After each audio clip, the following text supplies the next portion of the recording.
Kementerian Agama Republik Indonesia ikhlas beramal jadi semboyan, layani umat membangun bangsa. Ikhlas beramal jadi semboyan, layani umat membangun bangsa.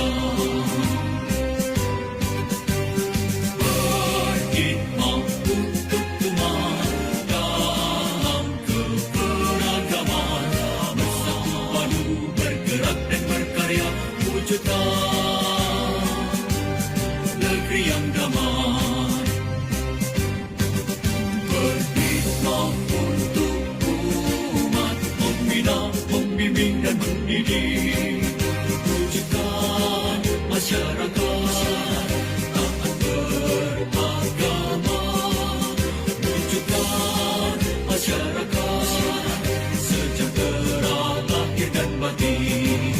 Berkhidmat untuk umat, membina, membimbing dan mendidik, mantapkan kerukunan umat dan antar umat beragama, beramal ma'ruf nahi munkar, jalani kehidupan.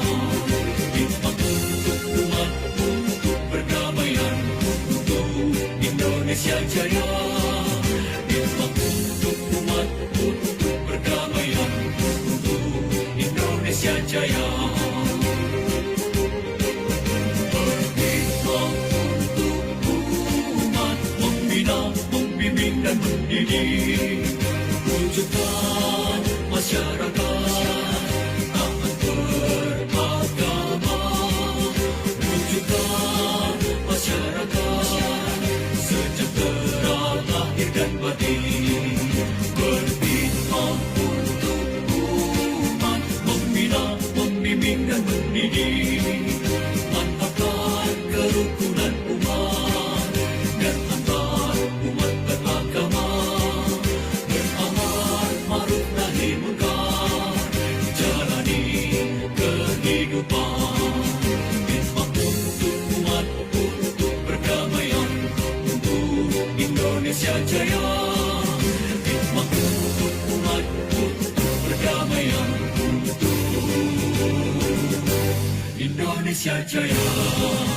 Indonesia Jaya.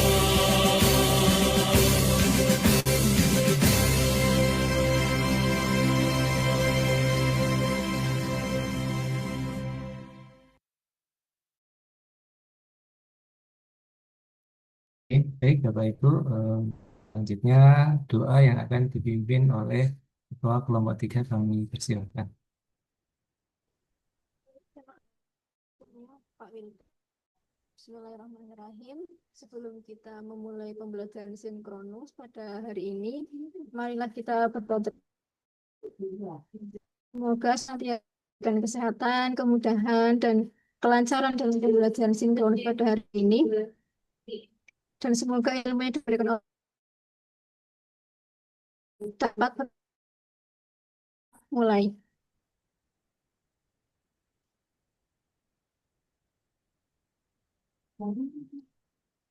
Berdoa selesai. Saya kembalikan ke Pak.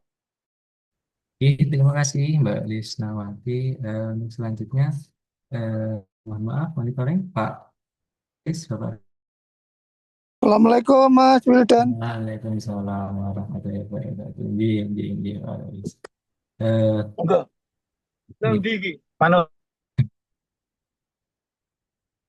iya, Pak. Untuk pembelajaran hari ini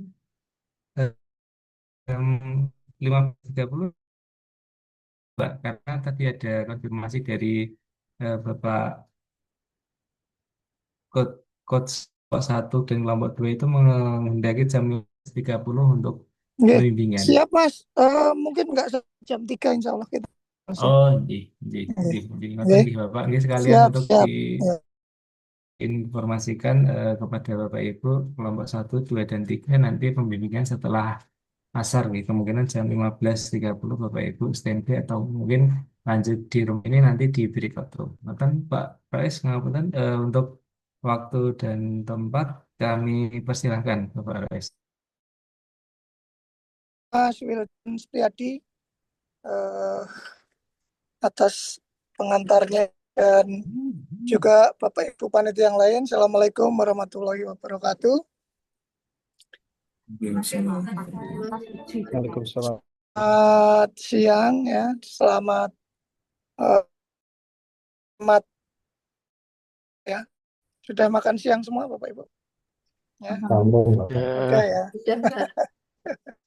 Mudah-mudahan udah ya. Baik, Bapak Ibu, kita lanjut lagi hari ini untuk agenda 3 ya. Agenda 3 ini akan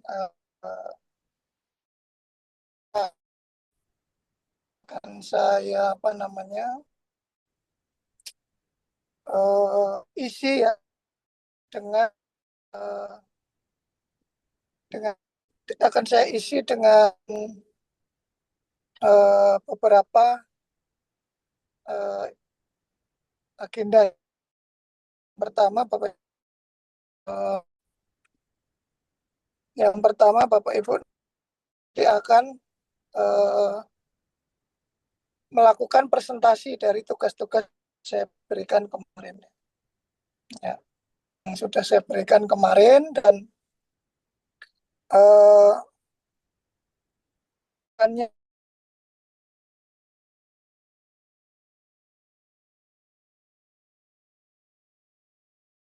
ya Di 24 berarti 4 kurangi 2 2 ya. Jadi kelompok pertama adalah kemudian setelah kelompok 2 berarti berapa? 2 dikurangi 1 ya. 1 berarti kelompok 1 dan urutan ketiga nanti kelompok 4 dan urutan terakhir kelompok yang pertama kelompok 2 yang tentang smart ASN, nanti kelompok 1 manajemen ASN dan kelompok 3 manajemen ASN, kelompok yang terakhir kelompok 3 ya. Yang terakhir kelompok 3, kelompok 4 urutan ketiga. Nah, jadi waktunya ya nggak jauh. Yang dapat saya ya, rundown pada hari ini Bapak Ibu ya. Nah, nanti presentasinya bisa dibacakan perwakilan atau bergantian satu demi satu boleh. Nanti juga screen share juga boleh ya. Silahkan dipresentasikan yang baik dan nanti kita akan berikan apa? Kita berikan feedback atau komentar dan juga kalau ada pertanyaan juga boleh nanti. Teman-teman yang lain boleh bertanya, boleh mengkritik ya. Tetapi jangan memarahi gitu. Ya. Ya. Itu ya. Baik, agar efektif kita bisa mulai untuk kelompok yang pertama, kelompok 2 ya. Masih di jalan. Bisa dimulai, siapa yang akan mewakili kelompok 2?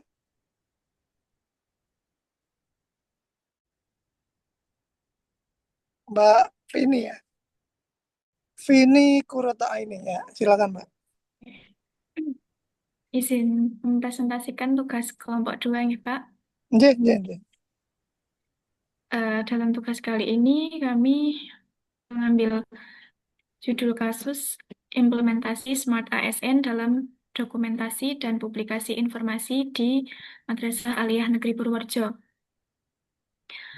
Gambaran kasusnya, Pak, sebenarnya Madrasah Aliyah Negeri Purworejo niku termasuk sekolah dengan prestasi yang cukup banyak, baik dari segi akademik maupun non-akademik. Juga kami memiliki banyak kegiatan, baik itu pembelajaran, atau yang lain. Kebetulan di madrasah kami terdapat sekitar 20 ekstrakurikuler, yang mana ini sangat disayangkan adanya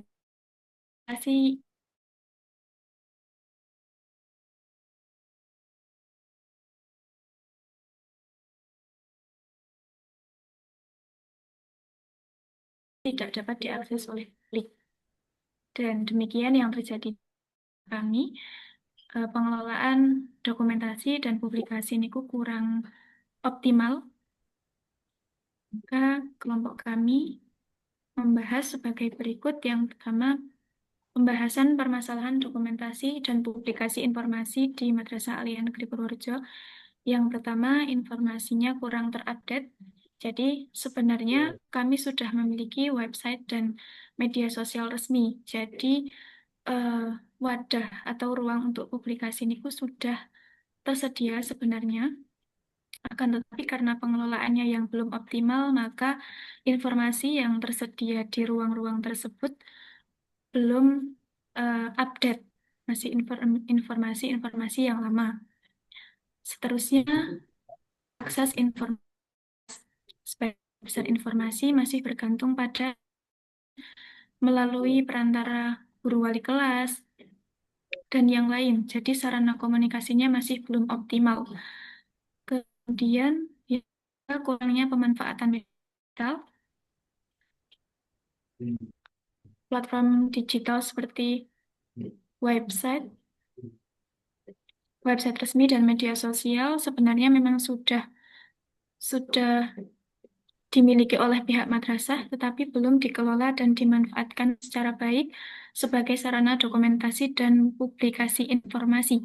Hal ini menyebabkan informasi kegiatan kurang tersebar luas dan dokumentasi tidak tersimpan dengan baik. Hal ini menyebabkan madrasah terkesan tertinggal dibanding dengan sekolah lain yang lebih aktif dalam menggunakan media digital.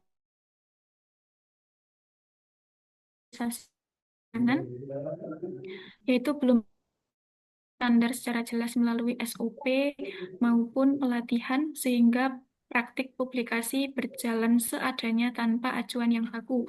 Kondisi ini berdampak pada kurang lengkapnya dokumentasi kegiatan dan informasi tidak perlu segera dilakukan penyusunan standar layanan sosialisasi serta pembinaan rutin. Selanjutnya adalah masalah keterbatasan SDM pengelola dokumentasi dan publikasi, yaitu belum adanya tim khusus atau unit kerja yang memang ditugaskan secara formal untuk mengelola dokumentasi dan publikasi. Akibatnya, kalau ada prestasi ataupun ada kegiatan, maka dokumentasinya bersifat insidental, sehingga ini tidak efektif. Kemudian, analisis dengan perspektif Smart ASN. Yang pertama, yaitu profesional. Dengan adanya kasus ini berarti menggambarkan kurangnya pembaruan informasi dan tidak adanya standar operasional publikasi menunjukkan lemahnya aspek profesionalitas. ASN di Man Purworejo perlu menyusun standar kerja yang jelas dan menerapkannya secara konsisten. Kemudian yang kedua, adaptif. Ketergantungan pada pengumuman manual tentunya tidak baik. Dalam era yang sekarang ini sudah digital, maka kita seharusnya mulai beralih ke pola komunikasi digital. Kemudian selanjutnya inovatif, yaitu minimnya pemanfaatan media digital dan konten yang masih monoton, menandakan perlunya inovasi dalam publikasi. Kemudian yang keempat, penguasaan teknologi informasi. Dengan adanya kasus ini berarti menggambarkan bahwa kemampuan ASN dalam mengelola teknologi perlu ditingkatkan. Kemudian kolaborasi, minimnya sosialisasi standar layanan dan terbatasnya keterlibatan berbagai pihak menyebabkan publikasi tidak berjalan terarah. Solusi dan upaya perbaikan yang pertama adalah membuat jadwal publikasi.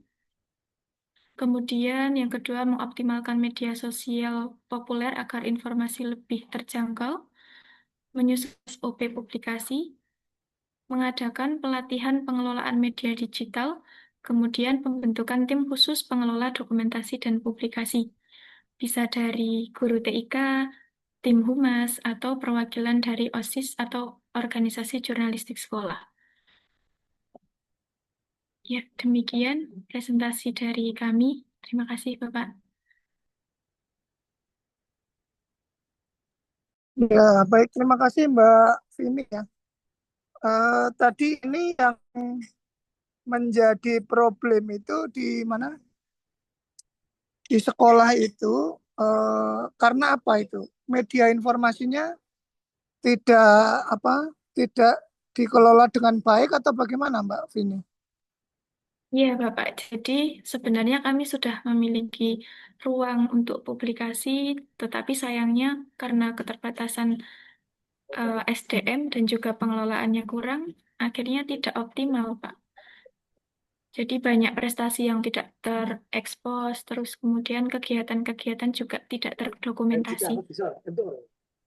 Ya, saya begini, itu tidak terekspos itu bukannya nggak masalah. Kalau artinya emang masyarakat membutuhkan itu informasi dari mana? Dari sekolahan ini, Mbak. Dampaknya apa? Efek negatifnya apa kalau informasi itu nggak masuk atau nggak keluar gitu? Izin Kalau jawab Pak, izin jawab saya kelompok 2 Ya, bantuin ya. Pak ini. Silakan, silakan. Ya salah satunya buat branding madrasah itu sendiri Pak. Kalau ada prestasi dari siswanya kan secara tidak langsung kalau diekspos kan buat branding madrasah itu sendiri buat di masyarakat tuh bahwa ya dari sekolah madrasah itu menimbulkan adalah siswa-siswa yang berprestasi baik nasional ataupun internasional. Itu sih Pak. Ya, jadi apa namanya? Itu kan masalah bagaimana tidak bisa diekspektasi prestasinya gitu kan. Tetapi kan sebenarnya kalau bicara lebih jauh itu nggak penting juga Mas, ya kan? Penting nggak kira-kira? Penting nggak Menurut itu? saya penting, Pak. Selain sebagai branding seperti yang Mm-mm. disampaikan oleh Mas Fania Rizky, selain itu juga untuk sosialisasi juga kepada wali murid mungkin, Pak. Seperti misalkan ketika ada program bantuan dari pemerintah, apabila wali murid tidak memahami kan sayang, Pak, gitu, Pak. Jadi misalkan ada info beasiswa seperti itu. Nah, itu bisa dirugikan gitu, Pak. Ya, ya jadi gini, kalau ini saya bilang harus dampak yang ya.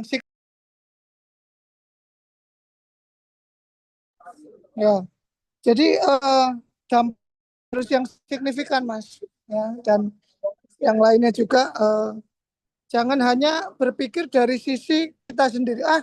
Ini kalau nggak kita apa namanya nggak kita upload nanti informasinya nggak bisa menyebar gitu kan. Ya, tapi jangan seperti itu. Tetapi lebih kepada pemanfaatan yang menyangkut khalayak banyak. Ya.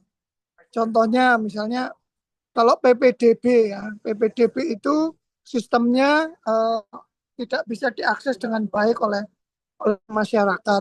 Nah, itu baru itu sebuah masalah yang perlu segera dibenahi gitu ya. Nah, tapi kalau cuma hanya menyangkut kurangnya promosi ya, kurangnya saya sih pikir itu masih masalah-masalah dua dan seterusnya. Masih yang bisa di apa ya? Mungkin bisa ditahan dulu lah atau mungkin bahkan masih bisa diselesaikan. Tapi ya nggak masalah kalau memang nanti ya ini dari madrasah ini ada yang mau mengangkat aktualisasi seperti itu, pengembangan media sosialnya misalnya, itu nggak masalah, tetapi yang jelas harus usable ya. Artinya benar-benar bermanfaat, dapat digunakan dan memiliki impact bagi masyarakat.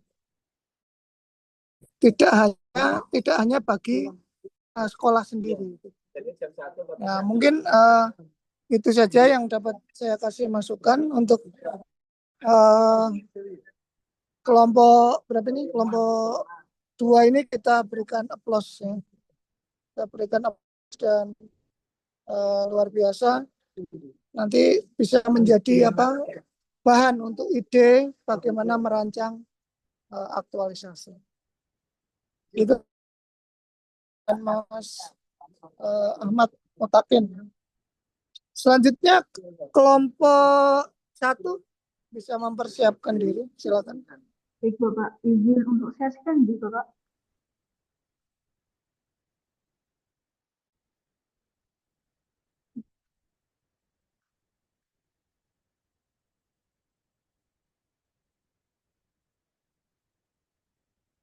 Apakah untuk tampilannya sudah terlihat, Bapak?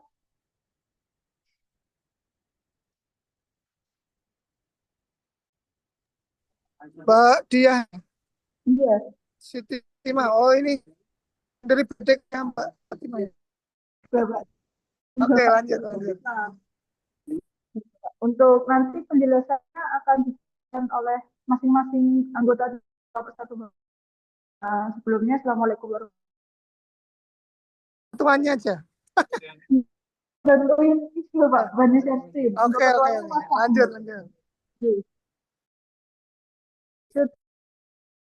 Kami dari kelompok 1, anggotanya ada Mbak Arif, Mbak Afif, Mas Fani, Mbak Aisyah, Mbak Alin, lalu ada Mbak Gita, Mbak Afia, dan Mbak Aziza, serta saya, dan Mbak Dinda. Lalu untuk selanjutnya dijelaskan oleh Mbak. Silakan Mbak Afia. Satu, sebelumnya terima kasih Pak Rois Mustafa dan teman-teman semuanya atas kesempatannya. Adapun untuk presentasi pada siang hari ini, kami dari kelompok 1 mengambil judul Ketidaksusahan tugas pokok dan fungsi penyuluh agama pada kantor urusan agama di Kementerian Agama Kota Yogyakarta. Di mana pada deskripsi isu ini kami melatar belakangi adalah di mana Kementerian Agama Kota Yogyakarta memiliki predikat BBK dan BBPM, di mana BBK ini merupakan predikat yang diberikan oleh instansi yang dapat berhasil menerapkan reformasi birokrasi untuk menjadi birokrasi yang anti korupsi, berkinerja tinggi, dan memberikan pelayanan publik berkualitas. Maka dari itu, dalam rangka pengawasan lapangan, Itjen dari Kemenak RI sempat melakukan uji coba pelayanan dan menyamar sebagai masyarakat yang datang ke kantor urusan agama di salah satu kecamatan di Kota Yogyakarta. Di mana hal ini untuk melihat secara langsung bagaimana kinerja unit pelayanan, serta bagaimana mereka memberikan pelayanan secara langsung kepada masyarakat tanpa adanya rekayasa situasi. Kemudian dari berdasarkan hasil pengamatan tersebut, ditemukan suatu catatan penting, di mana seorang penyuluh agama tampak mengerjakan pekerjaan yang bukan merupakan tugas dan fungsinya, di mana pekerjaan tersebut sejatinya itu seharusnya dikerjakan oleh pegawai lain, di mana hal ini jelas menimbulkan masalah karena setiap ASN sudah memiliki rincian tugas, fungsi, serta peran yang diatur dalam ketentuan jabatan masing-masing.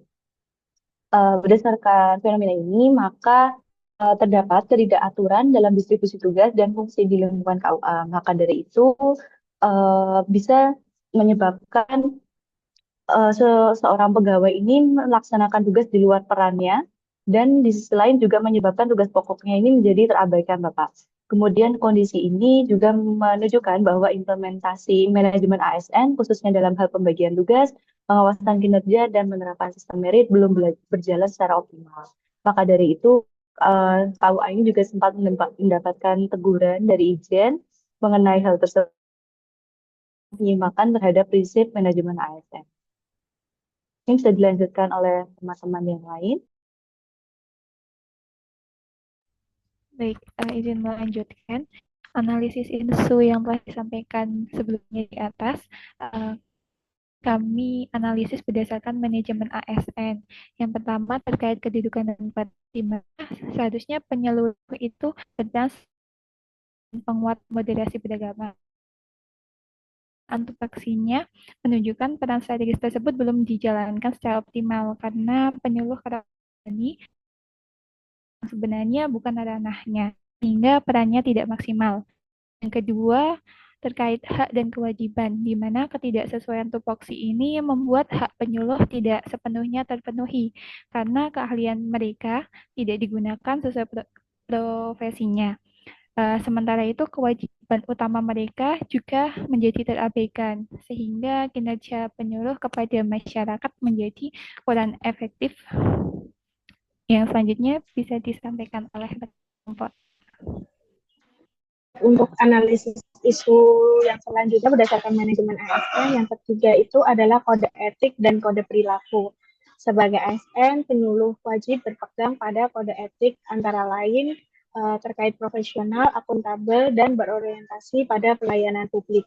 Ketika tugas yang diberikan itu tidak sesuai dengan tupoksinya, maka ada resiko pelanggaran prinsip profesionalisme dan akuntabilitas terjadi dalam pekerjaan yang berdampak langsung pada pelayanan masyarakat, sehingga nilai-nilai berakhlak dan kode etik ASN tidak tercermin sepenuhnya. Untuk poin yang keempat, terkait sistem merit ini menuntut penempatan, pengembangan, dan pemanfaatan ASN sesuai dengan kompetensi, kualifikasi, serta kinerja. Ketidaksesuaian tupoksi penyuluh menunjukkan sistem merit belum berjalan optimal karena penugasan tidak mempertimbangkan keahlian khusus penyuluh di bidang penyuluhan agama, yang mana berakibat potensi penyuluh tidak dimanfaatkan secara maksimal dan perkembangan karir dari penyuluh itu bisa terhambat serta efektivitas organisasi dapat berkurang. Kemudian dampak yang timbul dari temuan di atas, yang pertama, kedudukan dan peran ASN tidak berjalan dengan optimal dikarenakan pegawai menjalankan fungsi sesuai jabatan yang sesuai hak dan kewajiban ASN yang kelebihan tugas dan fungsinya. Sementara ada ASN lain yang justru lalai terhadap kewajiban atas jabatannya. Kemudian hilangnya profesionalisme ASN karena tidak menjalankan tugas sesuai dengan tupoksi. Yang keempat, kode etik dan kode perilaku potensi merugikan pelayanan publik. Kemudian yang terakhir, penerapan sistem merit tidak optimal. Terlihat dari penugasan yang tidak sesuai kompetensi dan jabatan pelayanan.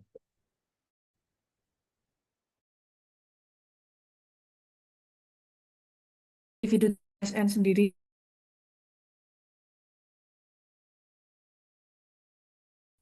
dampaknya pencapaian turun karena dianggap tidak profesional dan tidak optimalnya bekerja sesuai kompetensi.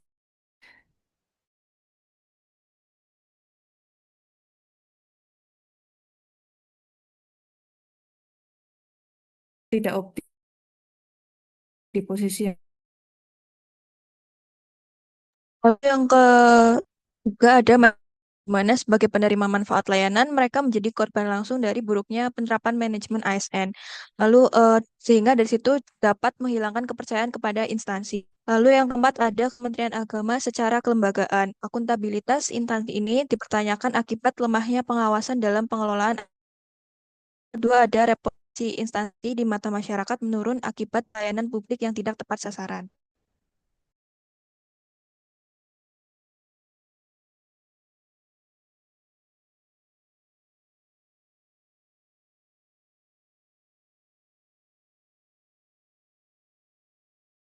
Realisasi ulang dan pembinaan internal agar setiap pegawai memahami serta menjalankan tugas sesuai peraturan. Untuk yang kedua, optimalisasi pengawasan dan juga pembinaan.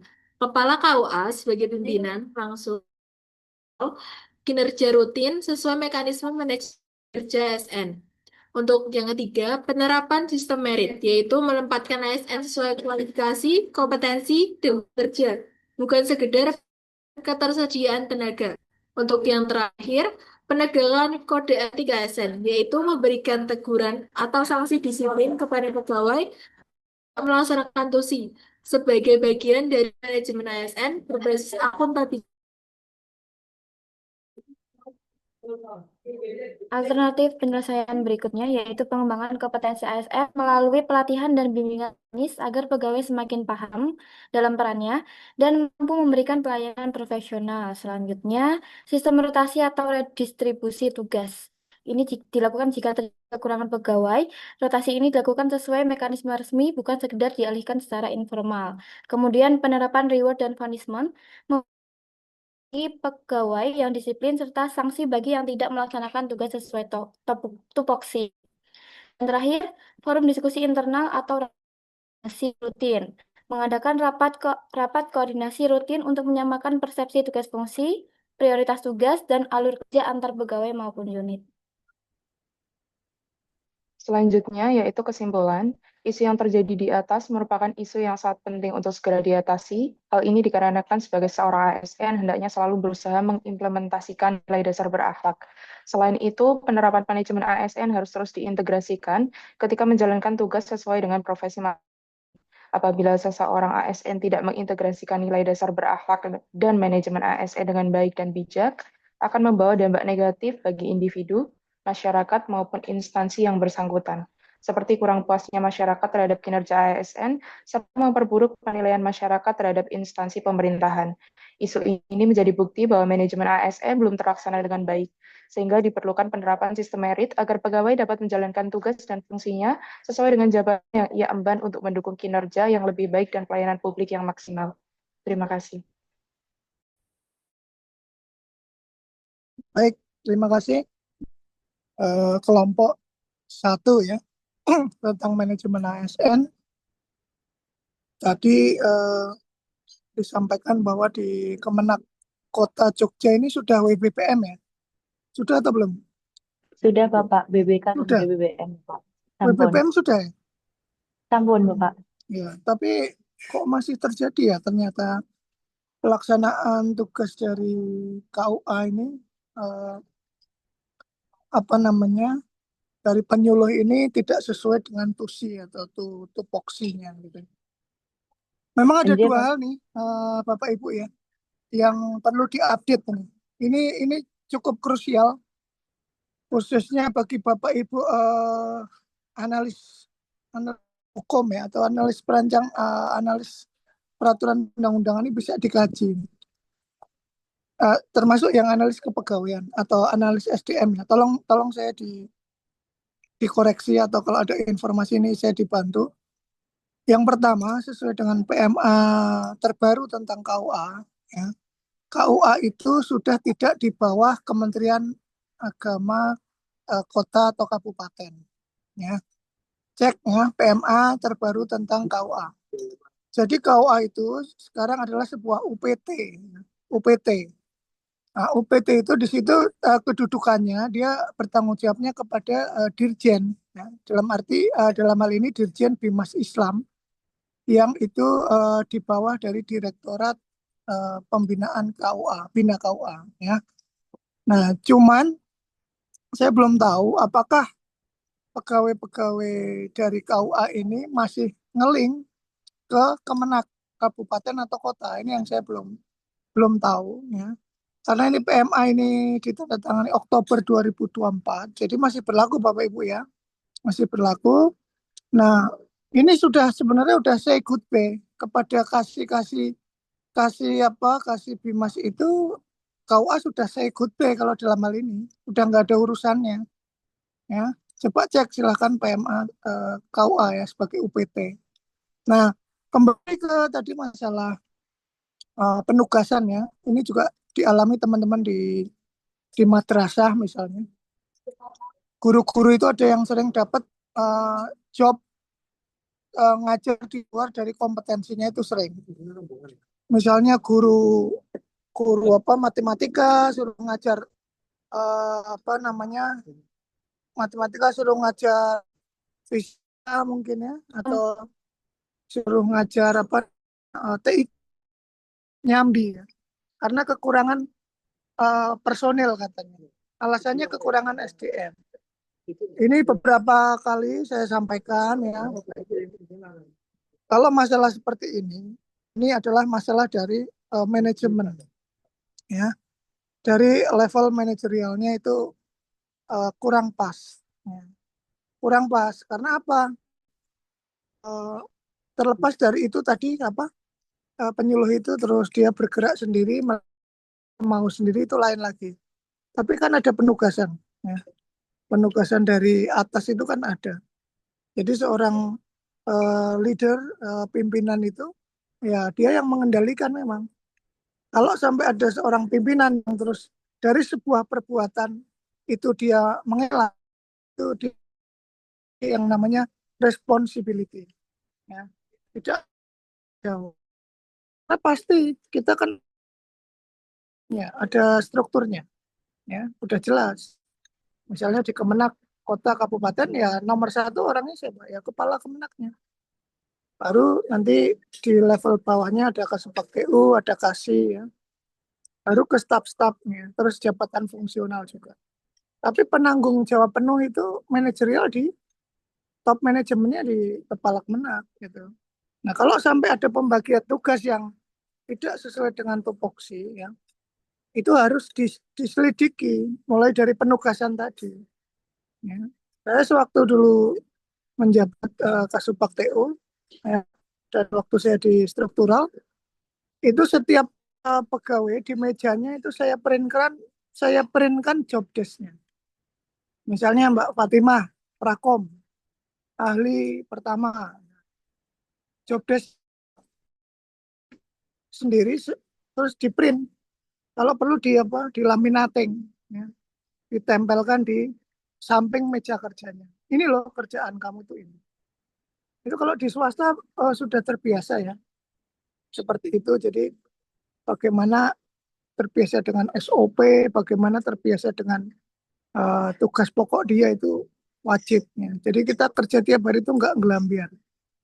Ada target yang harus dipenuhi tiap hari. Nah, jadi tadi patut disinyalir dari sisi manajemen dulu gitu ya. Sisi manajemen dulu. Nah, ini tadi informasi tambahannya Mbak siapa yang ini penyuluh ini apakah dia itu selain yang ditugaskan tuh dia bergerak sendiri atau bagaimana tadi penjelasannya? Kan Bapak izin menjawab. Untuk itu sebenarnya apa yang sedang penyuluh itu lakukan itu tuh tidak dijelaskan secara detail Bapak. Cuma itu dari kabar yang saya dapat itu cuman kayak sesimpel misal ada meja rusak dia yang benerin, terus ada misal bola lampu mati terus dia yang benerin begitu. Terus sebenarnya saya tidak tahu apa kejadian yang sebenarnya dilihat oleh Itjen. Namun yang saya dengar itu bukan Bapak. Oh gitu ya. Jadi dia bekerja dari tusinya dia gitu atas kemauan sendiri berarti Mbak. Untuk kemauan saya juga cenderung belum tahu Ya, Bapak. itulah tadi makanya pentingnya kita melakukan tabayun juga ya, melihat bagaimana ya itu tadi keterkaitan tetap dengan pimpinannya, nggak bisa terus dia lakukan itu kalau dirunut ya secara teori kepegawaian itu tetap harus dilihat pimpinannya juga. Ya minimal ya kasihnya gitu. Tapi ya kalau dalam hal ini karena dia di bawah kepala, ya kepalanya, gitu kan. Bagaimana tugaskan dia? Kok sampai ada anak buahnya yang benerin lampu gitu dibiarin? Maksudnya apa ya? Jadi kebiasaan gitu, yang bukan kerjaan dia gitu. Apalagi nanti misalnya yang prakok nih Mbak disuruh pimpinan misalnya Mbak Fatimah tolong dong benerin itu kipas angin di ruangan saya kan gitu. Atau benerin itu kulkas di ini saya ruangan saya kan. Itu kan udah nggak sesuai job desk-nya. Dilatihani terus ya kalau dilatihani terus nanti akan menyimpang juga. Nah, jadi saya pikir itu ya perlu di cross check lagi penyebabnya dari mana dan tadi kembali kepada regulasi. Cek regulasi tentang KUA, ya, cek regulasi tentang penyuluh, disandingkan. Jadi dia bisa ini atau enggak, cocok atau enggak. Mungkin itu sedikit masukan dari saya ya. Kita berikan aplaus untuk kelompok kelompok satu ini, kelompok satu ya. Baik, selanjutnya kelompok 4 dapat dipresentasikan. Baik Bapak, terima kasih sebelumnya. Assalamualaikum warahmatullahi wabarakatuh. Waalaikumsalam. Pak izin share screen.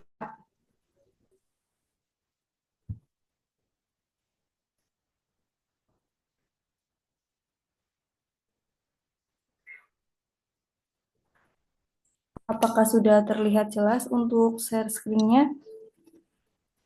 Masih ya? Kok masih muter ya? Ah udah, udah.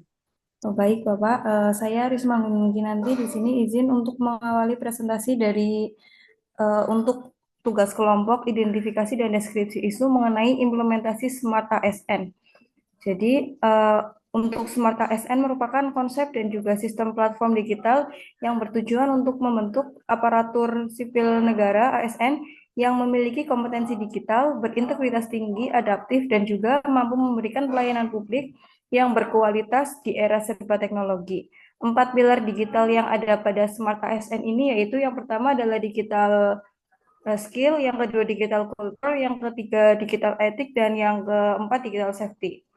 Walaupun transformasi digital terus berjalan, akan tetapi masih terdapat isu-isu yang harus diselesaikan dengan 4 pilar tersebut.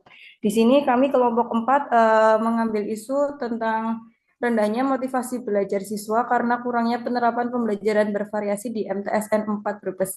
Selanjutnya untuk deskripsi isu bisa dijelaskan oleh Mbak Sri Murni, saya persilahkan. Maaf Mbak, jadinya saya menjelaskan deskripsi isu. Izin melanjutkan. Jadi, motivasi adalah fondasi yang menopang seluruh proses pembelajaran. Tanpa motivasi, kegiatan belajar akan terasa seperti kewajiban yang membosankan.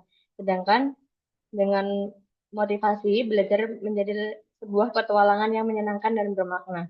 Namun, pada prakteknya pembelajaran di MTS 4 Brebes, motivasi belajar siswa cenderung rendah. Hal ini dapat dilihat dari kebiasaan siswa yang telat masuk kelas, tidak menyimak saat proses pembelajaran, banyaknya siswa beralasan untuk keluar kelas, dan masih banyak siswa yang bolos pada jam pembelajaran. Rendahnya motivasi belajar ini dapat dipicu karena kurangnya penerapan pembelajaran yang bervariasi. Guru seringkali menggunakan cara konvensional seperti ceramah dan pemberian tugas. Kondisi ini membuat pembelajaran terasa monoton, membosankan, dan tidak menarik perhatian siswa. Ketika siswa tidak menemukan keterkaitan atau keingintahuan dalam materi yang disampaikan, motivasi mereka untuk mengajar dan memahami materi akan menurun drastis. Masalah ini bukan sepenuhnya salah siswa, tetapi juga sebagai tanda bahwa cara mengajar perlu disesuaikan supaya lebih efektif dan menarik. Setiap siswa memiliki gaya belajar yang berbeda-beda, yakni visual, auditory, ataupun kinestetik. Kurangnya variasi dalam metode pengajaran seperti penggunaan media interaktif, diskusi, atau proyek kelompok membuat sebagian besar siswa merasa kurang diperhatikan dalam proses belajar. Oleh karena itu, isu ini menjadi krusial untuk segera diatasi demi meningkatkan pembelajaran yang mampu menggugah motivasi belajar siswa. Selanjutnya, silahkan teman-teman yang lain.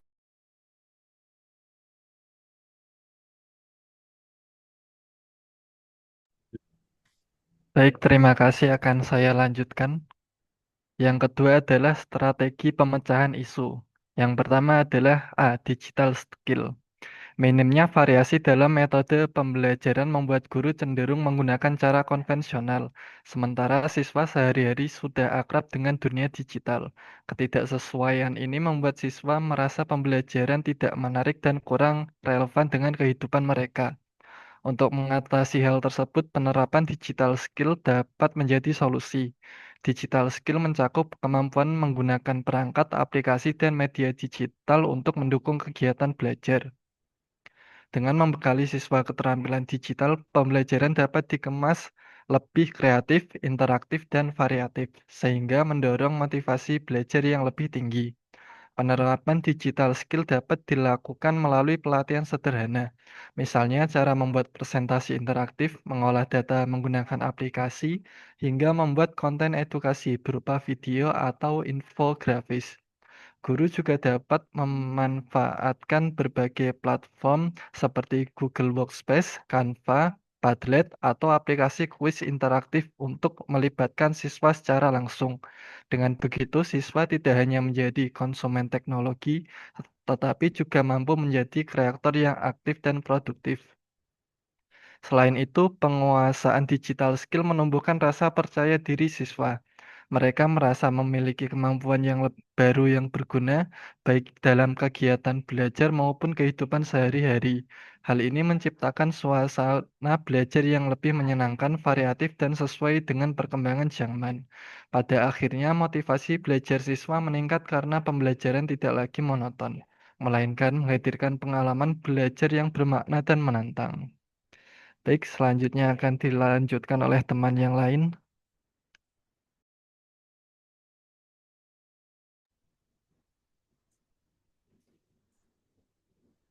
Baik, mohon izin melanjutkan. Yang kedua, kemudian ada digital culture. Digital culture berarti membangun kebiasaan positif dalam menggunakan teknologi sebagai bagian dari proses pembelajaran sehari-hari.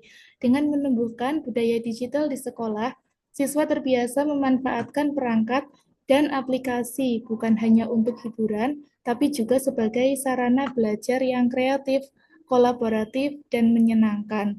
Digital culture dapat diwujudkan melalui pembiasaan penggunaan platform pembelajaran daring, kegiatan kolaborasi berbasis teknologi, serta terintegrasi media digital interaktif dalam setiap mata pelajaran. Misalnya, guru membiasakan siswa mengerjakan tugas melalui Google Classroom, membuat proyek kelompok, kemudian menggunakan Canva atau Padlet, serta mengikuti kuis interaktif dengan Kahoot atau Whiteground. Dengan demikian, pembelajaran menjadi lebih bervariasi dan sesuai dengan perkembangan zaman. Digital culture juga melatih siswa untuk berpikir kritis, kreatif, serta adaptif terhadap teknologi. Ketika siswa terbiasa dengan digital culture yang positif, mereka akan lebih bersemangat mengikuti pembelajaran karena merasa proses belajar dekat dengan kehidupan sehari-hari. Hal ini secara langsung meningkatkan motivasi belajar sekaligus mempersiapkan siswa menjadi generasi yang siap menghadapi tantangan di era digital. Terima kasih, monggo untuk teman yang lain akan dilanjutkan. Saya lanjutkan. Strategi pemecahan isu yang ketiga adalah digital ethic. Digital ethic mengajarkan siswa untuk bisa bersikap bertanggung jawab, sopan, dan menghargai hak orang lain dalam dunia maya. Dengan membiasakan etika digital, siswa dapat menggunakan media pembelajaran online secara sehat, misalnya dengan mengutip sumber secara benar, berkomunikasi santun dalam forum daring, serta tidak melakukan plagiarisme saat mengerjakan tugas berbasis teknologi. Dalam konteks isu yang ada, di mana siswa menunjukkan gejala pasif dan menghindar dari pembelajaran, penanaman etika digital berfungsi untuk mengubah dinamika kelas dari yang hanya sekedar kewajiban menjadi kelompok belajar yang saling menghargai. Dengan menyusun kesepakatan kelas digital, guru dan siswa bersama-sama menyusun kesepakatan digital atau digital agreement tentang etika pembelajaran daring atau hybrid. Misalnya tidak mencontek saat kuis online, menghargai karya teman dengan tidak menjiplak dan menggunakan bahasa yang santun dalam diskusi. Guru tidak hanya menetapkan aturan, tapi juga membangun kontrak sosial dengan siswa terhadap kejujuran. Ketika mereka merasa dihargai dan memiliki kendali, motivasi mereka akan tumbuh karena mereka tidak lagi merasa seperti hanya diberi perintah, tapi mereka merasa menjadi bagian dari sebuah kelompok yang memiliki tujuan yang sama, yaitu belajar dengan nyaman dan saling mendukung. Dengan demikian, digital ethic menjadi solusi penting untuk meningkatkan motivasi belajar. Ketika siswa terbiasa menggunakan teknologi secara etis, proses pembelajaran akan berlangsung lebih tertib, bervariasi, dan menyenangkan.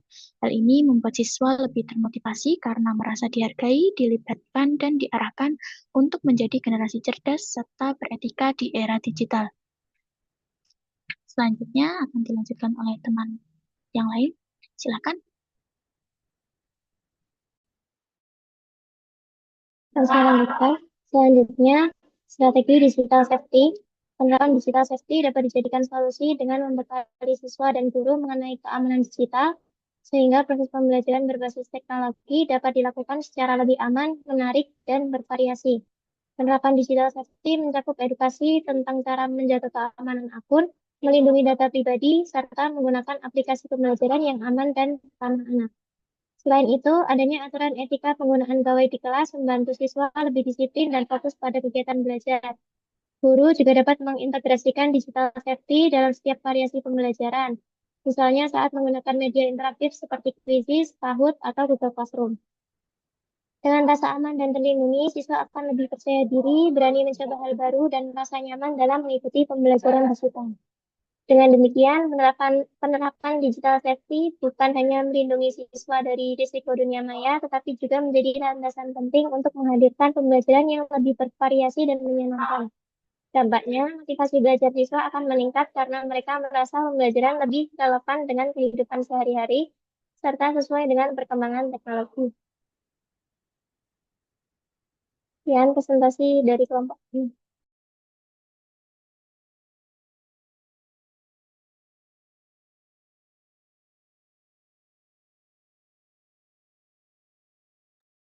Halo? Ya. Udah ya? Sudah selesai? Nggak ada tambahan lagi? Ya. Halo? Sudah selesai, Pak. Ya. Tadi temanya tentang apa tadi? Pembuatan apa? Isinya Halo? mengenai motivasi belajar siswa Pembuatan apa tadi, Mbak? pembelajaran bervariasi, Pak, untuk meningkatkan Pembelajaran motivasi belajar bervariasi. siswa. Ya, jadi ini tema umum ya. Tema umum yang sekarang ini zamannya itu udah dari, ya sebenarnya udah mulai beberapa dekade yang lalu. Pembelajaran itu harus berbasis pada student ya. Student oriented ya, modelnya kan gitu. Bukan kayak zaman dulu itu berpusat pada guru ya. Memang pada tataran tertentu pembelajaran model dulu itu juga bagus sebenarnya. Misalnya ya khususnya level dasar sih ya. Kalau udah level menengah itu memang MTS, MA itu memang harus interaktif ya gitu. Itu penting dan itu memang menuntut skill dari para gurunya. Para gurunya itu harus menguasai teknologi informasi untuk saat sekarang ini gitu ya. Nah, kemudian kalau ada kendala-kendala terkait dengan SDM guru ya. Nah, ini tentunya yang kalian maksud ini kan saya tahu. Tentunya produk lama toh. Pasti guru-guru yang udah zaman old ya, tentunya kan gitu. Kita nggak akan bahas. Tentunya kalian ini kan pasti tahu lah kalau masalah IT ya. Nah, yang menjadi problem ini saya tahu pasti yang generasi old gitu kan. Nah, solusinya apa gitu kan? Itu memang udah nggak ada inian lain, nggak ada apa namanya alternatif yang lain. Mm-mm.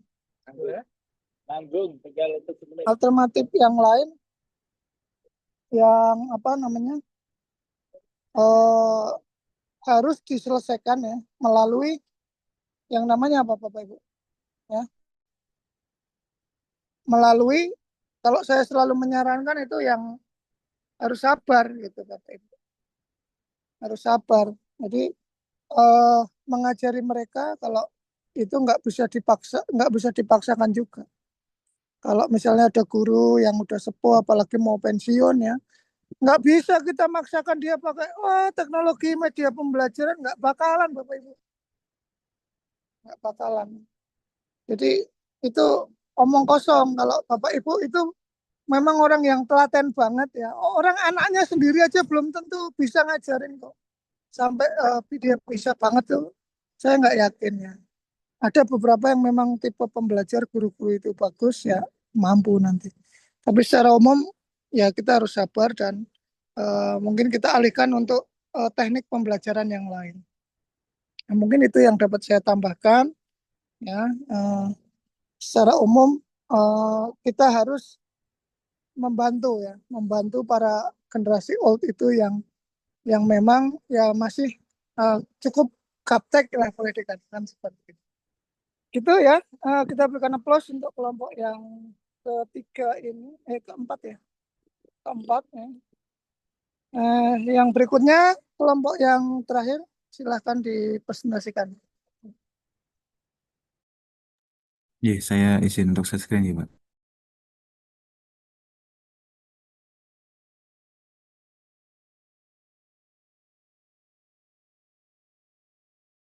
Baik, mohon konfirmasinya apakah sudah muncul di layar Rois dan teman-teman?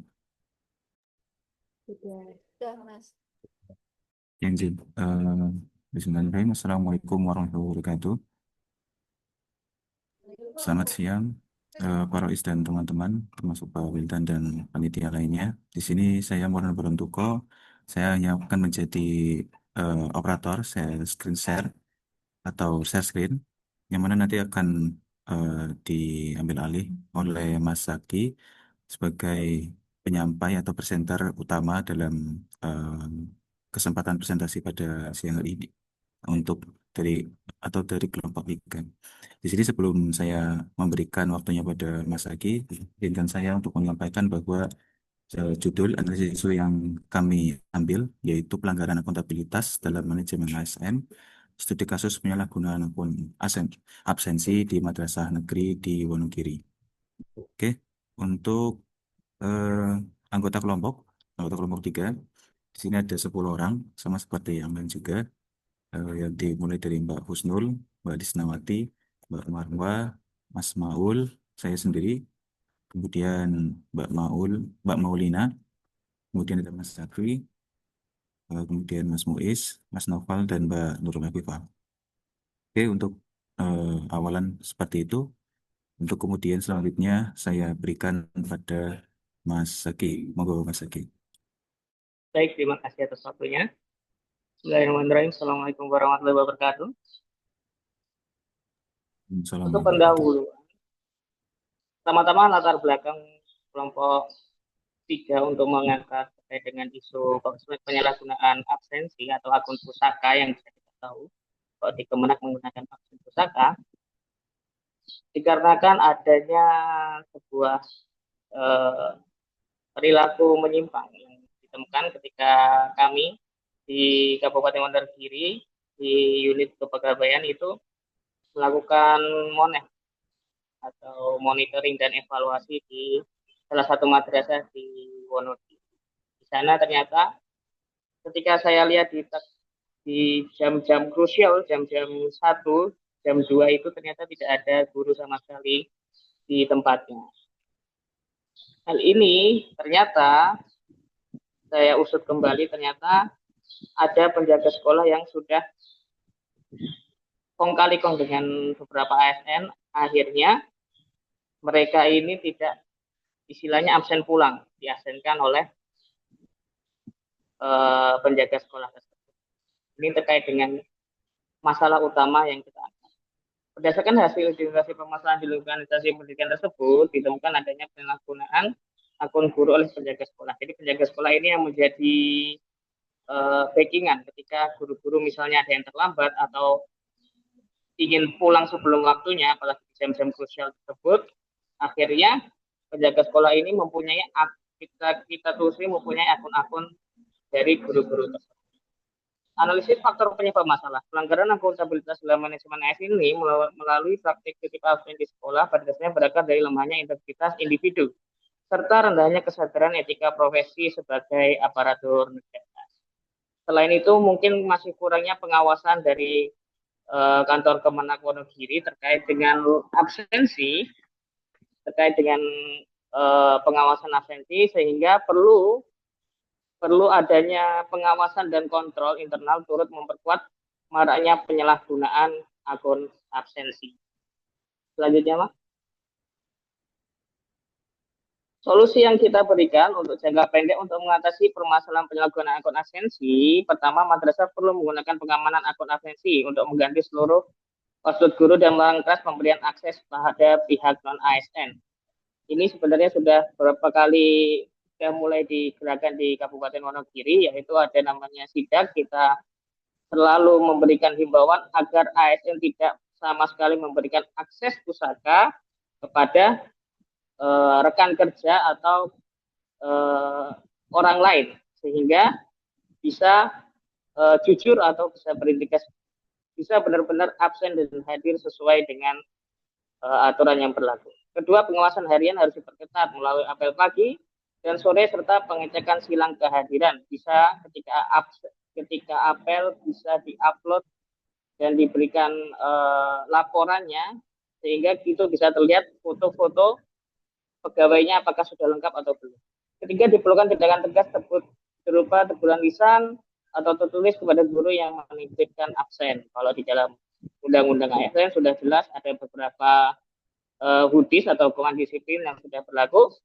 Selanjutnya, untuk solusi jangka panjang, gagasan solusi jangka panjang adalah terkait dengan absen pusakanya itu. Kita harus bisa absen pusaka itu benar-benar hanya bisa digunakan dalam satu HP, satu akun satu HP, atau bisa dengan sidik jari, atau bisa dengan wajah. Sehingga kembali lagi, sebenarnya sudah baik yang awal, sidik jari di madrasah atau sidik jari di kantor itu sudah lumayan baik, karena sidik jari nggak bisa kita bawa, nggak bisa kirimin teman. Tapi karena adanya pusaka ini sepertinya agak berkurang karena absen itu tinggal sebenarnya bisa ditingkatkan lagi sehingga bisa absen digital secara biometrik, yaitu dengan menggunakan sidik jari atau wajah. Integrasi isu dengan manajemen ASN, kasus penyalahgunaan akun ASN di sekolah ini menunjukkan adanya tantangan signifikan dalam manajemen aparatur sipil negara, khususnya terkait dengan akuntabilitas, integritas, pengawasan, penilaian kerja, dan perencanaan. Fenomena penyalahgunaan akun ASN ini menegaskan perlunya penguatan mekanisme kontrol internal serta penerapan teknologi canggih sehingga data kehadiran yang menjadi dasar penilaian kerja, distribusi, tunjangan promosi, dan perencanaan SDM dapat tercatat secara akurat, transparan, dan adil. Selanjutnya, kesimpulan, kasus penyalahgunaan akun absensi di MTS Wonogiri ini menunjukkan bahwa pelanggaran akuntabilitas ASN masih terjadi akibat lemahnya integrasi individu, rendahnya kesadaran etika profesi sebagai ASN, serta minimnya pengawasan dan kontrol internal. Fenomena ini menegaskan bahwa adanya kesenjangan antara regulasi dan implementasi prinsip manajemen ASN, khususnya terkait dengan disiplin kehadiran. Untuk mengatasinya, seperti yang saya sebutkan, diperlukan langkah pembenahan, yaitu dengan dua pendekatan. Pertama, solusi jangka pendek berupa penegakan sanksi sesuai dengan peraturan berlaku.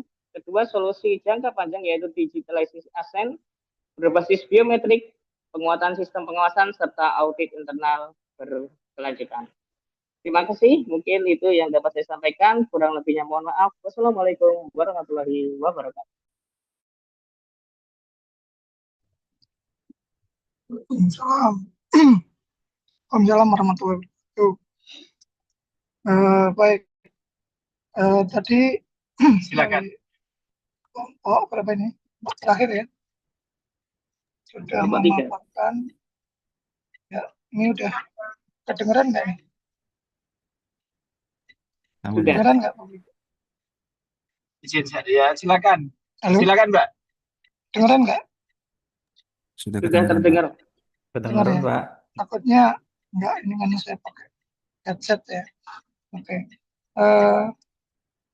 Tadi yang di kelompok ini mengangkat dari mana ini, Mas? Barusan? Dari madrasah di Wonogiri, Pak. Iya, Pak? Di MTS Wonogiri? Ya. Di sini Pak, di salah satu madrasah Pak, tadi Sambadiyah yang Negeri di Wonogiri, Pak. halo, yang apa namanya? Yang slide yang barusan itu dikasih lihat, Mas. Di share-sharein ulang, Pak. Yang apa? Yang terakhir barusan yang apa namanya? Yang di bagian solusi itu. Jadi saya pas mau buka udah ketutup, Pak. Nah ini, ya. Oke. Jadi di sini disampaikan ada solusi ya, solusi Oke, lanjut aja, Mbak. jangka panjang ya, dan di slideshow ya. Dan solusi jangka pendek gitu ya. Nah ini kalau terkait dengan absensi ya, jadi misalnya penjaga sekolah ini apa namanya apa namanya dititipkan atau bagaimana ini Mas Ya, Maulana? istilahnya Ya. ingin menjawab Pak. Silakan dipresentasikan, Mas. Dijaga Ya. ini kok Pak. Kalau terlambat sudah nggak nyampe waktunya akhirnya diminta penjaga sekolah untuk absen. Oh gitu ya. Atau Ya. kalau mau pulang sebelum waktunya nanti nitip ke penjaga. Itu guru-gurunya rumahnya jauh atau bagaimana? Saya punya dalam bisa Pegawainya itu rumahnya jauh Mas. Kalau rata-rata ada yang jauh, ada yang berbeda-beda Pak. Ada yang jauh, ada yang dekat doang. Kalau yang dekat kayaknya Oke, ya intinya ini terkait absensi atau presensi kehadiran. Nah, kalau kita bicara kinerja, sebenarnya hal seperti ini nih sudah ditinggalkan jauh-jauh, Bapak Ibu yang lain. Karena kalau kita bicara kinerja, itu kedepannya juga BKN ini sudah tidak akan memperhitungkan paling utama itu dari sisi kehadiran. Ya. Jadi nanti akan dibikin model kinerja itu dari pendekatan target. Pendekatannya target. Nah, dan nanti namanya FWA, Flexible Working Arrangement. Jadi pekerja itu nanti akan cenderung fleksibel dimanapun ada. Nah, jadi yang gini-gini ini nanti akan segera ditinggalkan. Prinsipnya itu orang bisa nggak masuk atau nggak ngantor gitu kan, tetapi nanti target dari pekerjaan itu adalah tercapai gitu ya. Tapi kalau terkait dengan guru, ya memang guru ini dia kan ada tugasnya kalau pagi. Misalnya pembiasaan sebagai guru piket. Nah, karena dia terikat dengan itu. Nah, jadi sebenarnya yang perlu diatur itu paling fundamental adalah penugasan tadi itu. Ada penugasan dan ada reward and punishment. Gitu. Kalau yang sudah menerapkan FWA itu kalau kinerjanya tidak tercapai, dia tunjangan itu dipotong. Ya, bukan karena terlambat absennya, enggak. Terlambat absensi dipotong bukan. Jadi yang sekarang ini terjadi di Kemenak ini memang namanya adalah bukan tunjangan kinerja, tetapi tunjangan kehadiran. Ini sebenarnya kritik ya begitu sama. Karena kita dipotong itu dari apa? Dari terlambat atau nggak masuk sekarang. Tapi kalau kinerja kita nggak nyampe target, nggak diapa-apain. Ya, Bapak Ibu cuma absen tok sampai kantor nonton YouTube dari jam 8 pagi sampai jam 12 siang pun nggak masalah. Yang penting udah absen, gitu ya. Nah, memang ini diperlukan cara pandang yang lebih luas. Namanya tunjangan kinerja itu ya harusnya posisi kinerja, bukan tunjangan kehadiran. Gitu, Bapak. Jadi Bapak Ibu bisa mempelajari lebih lanjut terkait masalah-masalah ini, kedisiplinan dalam jangka pendek ini ya bisa dikasih pembinaan. Karena kadang-kadang guru itu tidak bisa, Bapak Ibu. Guru itu kadang ada problem tertentu ya. Maksudnya gini, dulu saya sempat kunjungan ke Blora yang dari Blora. Di sana dulu saya ketemu kepala Kemenaknya, gitu kan. Terus ketemu pengawas, itu guru itu ternyata ada masalah di rumah, jadi dia datangnya suka terlambat. Artinya suka ada sesuatu yang kita nggak tahu. Pernah lihat ya kemarin videonya yang ya, video apa yang di Thailand apa di Cina ya? Yang anak berangkat sekolah itu berangkat sekolah kan terlambat, terus tuh anak cewek perempuan ya, anak SD lah misalnya. Itu tiap sampai sekolah gurunya itu menghukum bukunya tangannya dipukul pakai kayu karena kan terlambat. Nah, setiap hari begitu terlambat. Nah, ternyata yang terjadi apa? Yang terjadi Bapak Ibu, dia itu kalau mau berangkat sekolah masakin dulu buat orang tuanya, gitu kan? Masakin orang tuanya, terus ngasih makan buat orang yang suka bersih-bersih di jalan. Sampai di sekolah itu dia terlambat. Nah, suatu waktu gurunya kan tahu hal itu, gurunya mengetahui itu, akhirnya begitu anak itu sampai di kelas, di depan kelas itu dia udah nyiapkan tangannya untuk dipukul sama guru itu. Nah terus ini apa? Yang mengharukan di situ gurunya nyuruh anak-anak yang lain berdiri. Nah terus apa? Kayunya itu dikasih ke anak kecil tapi gurunya gantian. Jadi gurunya yang gantian tangannya dikasih ke anak itu untuk dipukul. Tapi anak itu enggak. Nah itu ada kadang sesuatu cerita ya dari masalah seseorang. Yang ini harus dipelajari lebih lanjut. Kita jangan hitam putih dan kacamata kuda. Melihat seseorang, wah kamu kok terlambat terus.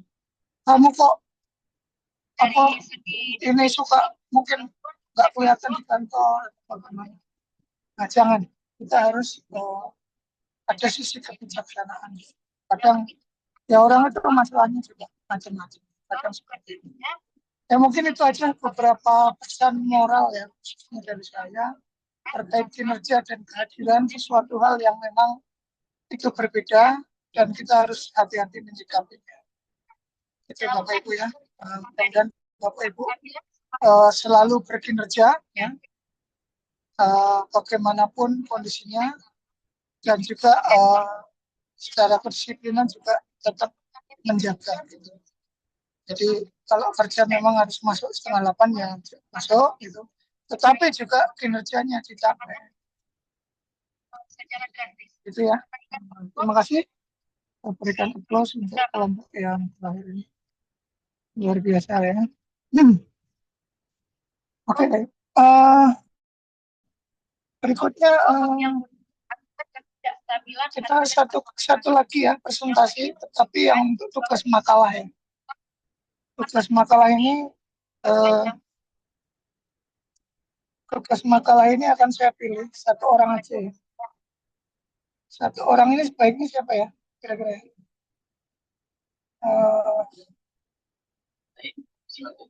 Ada yang ini enggak? Ada yang mau sukarelawan enggak? Atau yang huruf depannya R ya kayak saya? Ada enggak? Mbak Regina ya. Atau Mbak Risma? Bagusnya Mbak Risma atau Mbak Regina? Ini karena Mbak Regina ini Regina Rusna Anggun. Berarti Mbak ini aja. Mbak Risma Jalan aja. dulu. Makalahnya ya Mbak ya. Jalan dulu. Baik Bapak, Iya. apakah suara saya Oleh sudah yang terdengar kurang. jelas? Udah, tapi di belakangnya kayak ada orang ngobrol. Iya Pak, saya Risma Ngulginanti izin mempresentasikan terkait makalah pada tugas Wall of Government kemarin. Sebentar Pak, saya izin share screen.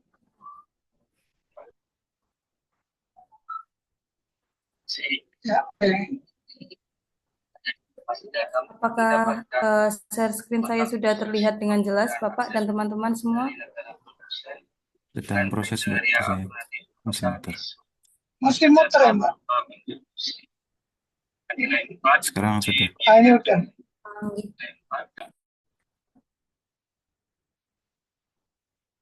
Baik, saya Risma Ngulginanti. Di sini saya izin mempresentasikan terkait makalah kecil-kecilan gitu Pak, karena sangat singkat berisi terkait tentang pendahuluan, implementasi dan juga penutup. Baik, sebelumnya saya dari jabatan atau formasi analis anggaran Di sini untuk yang pertama adalah pendahuluan. Jadi World of Government adalah pendekatan kolaboratif yang mengedepankan sinergi antar institusi pemerintah untuk merespon tantangan publik secara terpadu. Berbeda dengan praktik sektoral yang bekerja dalam batasan tugas masing-masing, WOG mendorong integrasi kebijakan, data, dan sumber daya dari berbagai kementerian, lembaga, maupun pemerintah daerah. Konsep World of Government muncul sebagai pendekatan terpadu untuk memastikan seluruh elemen pemerintah bekerja secara sinergis dalam mencapai tujuan bersama. Implementasi World of Government ini sangat relevan dalam tugas analis anggaran yang berperan penting dalam perencanaan, pengawasan, dan evaluasi penggunaan anggaran negara. Selanjutnya adalah implementasi World of Government pada tugas analis anggaran. Yang pertama adalah perencanaan anggaran terpadu. Dalam World of Government, analis anggaran harus melakukan koordinasi dengan berbagai kementerian dan lembaga untuk menyusun rencana anggaran yang saling melengkapi dan mendukung program nasional secara menyeluruh. Lanjut yang kedua yaitu implementasi pengawasan dan evaluasi kolaboratif. Implementasi World of Government mengharuskan analis anggaran berkolaborasi lintas unit untuk mengawasi pelaksanaan anggaran serta mengevaluasi capaian kerja secara komprehensif sehingga meminimalisasi duplikasi dan pemborosan. Yang ketiga adalah pemanfaatan data dan informasi terpadu. World of Government mendorong pemanfaatan sistem informasi manajemen anggaran yang terintegrasi untuk memberikan gambaran menyeluruh dan real time, sehingga analis anggaran dapat mengambil keputusan berdasarkan data yang valid dan akurat. Lanjut penutup, implementasi World of Government pada tugas analis anggaran merupakan langkah strategis untuk meningkatkan kualitas perencanaan, pengawasan, dan evaluasi anggaran pemerintah secara menyeluruh dan terintegrasi. Dengan pendekatan ini diharapkan pengelolaan anggaran menjadi lebih efisien, efektif, dan akuntabel. Terima kasih Bapak. Baik, terima kasih Mbak Risma Anggun siapa? Risma Anggun apa? Risma Anggun Kinanti. Silakan dimulai, Mbak. Silakan dia. Mulai, Mbak. Jadi Pak, singkatannya apa? RA apa? RAK. RA apa? K ya? RAK. Iya, Pak. Rancangan anggaran dan RAK ya. Rancangan anggaran. Ya, RAK KL. Kalau pusat RKKL, dana kerja anggaran. Semuanya, perkenalkan kami dari Mbak Risma, nanti kalau sudah menjadi PNS penuh ya, menjadi seorang analis anggaran, itu kolaboratif itu sangat perlu ya, sangat penting. Dulu saya awalnya di perencanaan juga waktu staff ya, itu saya di perencanaan dan di situ betapa analis anggaran ini sangat penting, sentral perannya. Selalu saya tekankan begini kepada teman-teman yang berurusan dengan anggaran, itu jadilah seseorang yang solutif dan amanah. Amanah itu apa? Yang pertama, anggaran itu bukan punya dia. Sebuah anggaran yang di otak-otik itu ya, bukan punya dia, bukan punya orang tuanya dia, bukan punya mbahnya dia. Anggaran ini adalah uang rakyat, ya, uang negara, uang dari hasil pajak rakyat, ya. Dan bukan uang milik pribadi si analis anggaran. Ya. Kenapa saya tekankan begitu? Jadi dia harus bisa menjadi orang yang solutif untuk membiayai segala hal yang dibutuhkan oleh organisasi untuk mencapai kinerjanya. Sering banyak terjadi itu, Mbak Risma, ya. Dengan dalih berdasarkan peraturan ini, berdasarkan SBN, berdasarkan peraturan ONO dan ini dan itu, ini Anda tidak bisa dibayarkan. Misalnya seperti ya, dulu saya prinsip begini, waktu saya menjabat, apapun yang bisa dibiayai negara, kalau memang itu dia pekerjaan negara, saya harus bayar. Dan prinsipnya adalah bayarkan sebelum keringatnya kering. Nah, jadi prinsip di penganggaran itu harus cerdas seperti itu. Jangan kita ini malah sebagai orang yang di bagian penganggaran itu mempersulit. Nah, misalnya, lo kadang ada loh dulu itu orang sudah dinas keluar duit pribadi dulu, sampai saatnya untuk dicairkan ternyata tidak tersedia di anggaran, belum direvisi misalnya. Nah, ini jangan sampai terjadi. Bapak Ibu itu udah nggak zamannya lah, ini kan 2025. Ya. Nggak mungkin kalau negara nyuruh kita itu membayari negara pakai uang pribadi, nggak mungkin. Yang ada ya kita difasilitasi oleh negara. Gitu ya. Apalagi kita bekerja dengan baik misalnya. Nah, itu yang pertama Mbak Risma. Dari sisi itu wall of government jangan dijadikan peraturan-peraturan dari Menteri Keuangan atau PMK ya, itu menjadi dalih untuk kita selalu memenggal dan memenggak beberapa anggaran yang mau digunakan, akhirnya tidak bisa dipakai misalnya gitu ya. Dengan dalih ini Pak, peraturan Menteri Keuangan nggak bisa gitu kan. Peraturan Menteri Keuangan nggak bisa ya. Jadi harus harus berdasarkan ini gitu. Tapi nggak solutif gitu ya. Nggak solutif gitu loh. Kita nggak memberikan solusi bagaimana baiknya. Nah, jadi harus punya skill untuk mengalihkan Mbak Risma. Skillnya itu adalah mengalihkan yang sesuai tetap dengan peraturan perundangan, tetapi itu juga memberikan solusi bagi sebuah kebutuhan anggaran gitu ya. Harus berani. Dulu saya waktu zaman masih menjabat ya, saya sampaikan ke staf, ke pimpinan juga, ada sebuah honor yang itu waktu itu hampir tidak bisa dibayarkan. Kan kasihan orang udah kerja, tapi dia honornya nggak bisa cair karena anggarannya belum direvisi ya, segala macam hal. Saya sampaikan begini, udah ini tolong dibayarkan, pakai anggaran akunnya ini, nanti direvisi, caranya begini, saya yang menanggung kalau ada audit. Gitu. Jadi kalau sebagai pimpinan kita harus berani. Dan benar waktu itu ada audit BPK, saya yang langsung suruh ketemu saya. Auditor BPK-nya langsung suruh ketemu saya.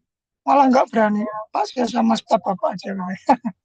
Jadi disitulah pentingnya kita ini, kalau berdasarkan peraturan kita pasti benar dan kita nggak takut. Ya, apapun itu, kebijakan itu kita harus berani mengambil risiko. Nah itulah Bapak Ibu ya, gambaran bagaimana kita juga bisa luas di dalam menjadi birokrat ini, harus luas. Tujuan utamanya melayani masyarakat dengan baik. Ya, itu Bapak Ibu yang dapat saya sampaikan untuk sesi kita pada hari ini ya. Tadi sudah dikasih batasan sama Mas Wildan untuk jangan lama-lama ya, kita cukupkan untuk pertemuan kita dan mudah-mudahan bermanfaat, dan saya mohon maaf apabila ada hal-hal yang kurang berkenan ya. Saya akhiri, wabillahi taufiq wal hidayah. Wassalamualaikum warahmatullahi wabarakatuh. Waalaikumsalam warahmatullahi wabarakatuh. Terima kasih Bapak. Terima kasih Pak. Ya, Pak Rois, terima kasih untuk materi pada siang hari ini. Ya, Bapak Ibu, angkatan 60 untuk agenda selanjutnya seperti yang sudah diinfo di grup ya, berarti